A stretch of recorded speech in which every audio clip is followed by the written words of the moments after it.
Hi friends, welcome back to YouTube channel. ఇక school అయితే start అయిపోయాయి, అలాగే అడవిడి కూడా స్టార్ట్ అయింది. ఈ రోజు నుంచి 7:30 వరకు అయితే లంచ్ అలాగే టిఫిన్ రెడీ చేసి పెట్టాలి మా వారికి, మా పిల్లలకి. మా పాప లెమన్ రైస్ కావాలంటే తన కోసం లెమన్ రైస్ చేశాను. లంచ్లో కూడా తనకి అదే అనమాట. ఇక టిఫిన్ వచ్చేసి ఉప్మా చేశాను. పాప ఉప్మా తినదు కాబట్టి తనకి లెమన్ రైసే చేశాను. మా అత్తయ్య వాళ్ళకి మాకు ఉప్మా.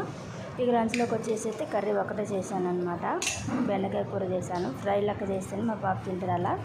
వాళ్ళు ఇప్పుడు తినడానికి అయితే ఇలా ఒక మామిడిపండు అయితే కట్ చేసి పెట్టాను. ఎందుకంటే వాళ్ళు ఈవినింగ్ వస్తారు, ఈవినింగ్ కట్ చేసి పెడితే తిన్నారు. మా పాప రాగానే రాసుకుని హోంవర్క్ అని చెప్పేసి అది అంటుంది. మా వారిగా లేట్గా వస్తారు కాబట్టి మార్నింగ్ తిని వెళ్తారని కట్ చేసి పెట్టాను. సపోటాలు అయితే ఆ మధ్య ఇంటి దగ్గర తెచ్చాము, అమ్మ వాళ్ళ చెట్టుకి తెచ్చి 3-4 రోజులు అవుతుంది. కవర్లో ఉండడం వల్ల మొత్తం అయితే ఖరాబ్ అయిపోయాయి. ఒక 4 మంచిగా ఉన్నాయి.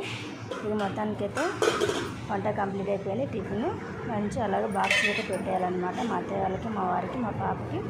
ఇక అత్తయ్య వాళ్ళకి కూడా ఇప్పుడే పెట్టి పంపిస్తాను. పాతింటి దగ్గర ఉంటారు అత్తయ్య వాళ్ళు. నేను కూడా అక్కడికి వెళ్తాను మిషన్ కుట్టడానికి. కాకపోతే నేను వెళ్ళేసరికి లేట్ అవుతుంది. ఇంకా అప్పటి వరకు వాళ్ళు ఆకలితో ఉండలేరు కదా, అందుకని చెప్పేసి అయితే వాళ్ళకు కూడా ఇప్పుడే పంపిస్తున్నాను. మా పాపని స్కూల్లో దింపేటప్పుడు మా వారు అక్కడ అత్తయ్య వాళ్ళకి వచ్చేసి తీసుకెళ్తారనమాట. ఇది వచ్చేసి అత్తయ్య వాళ్ళది, పాప పెట్టేసాను. ఈ బాక్స్ వచ్చేసి మా వారిది అనమాట.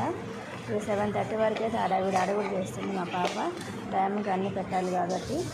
ఇక మా చిన్నప్పుడైతే ఏదో ఒకటి తినేసి సద్దన్నం తినేసి అమ్మ వాళ్ళు కూర చేసిన కూర లేదంటే దాన్ని పచ్చడి వేసుకొని లంచ్లో వెళ్ళేవాళ్ళము.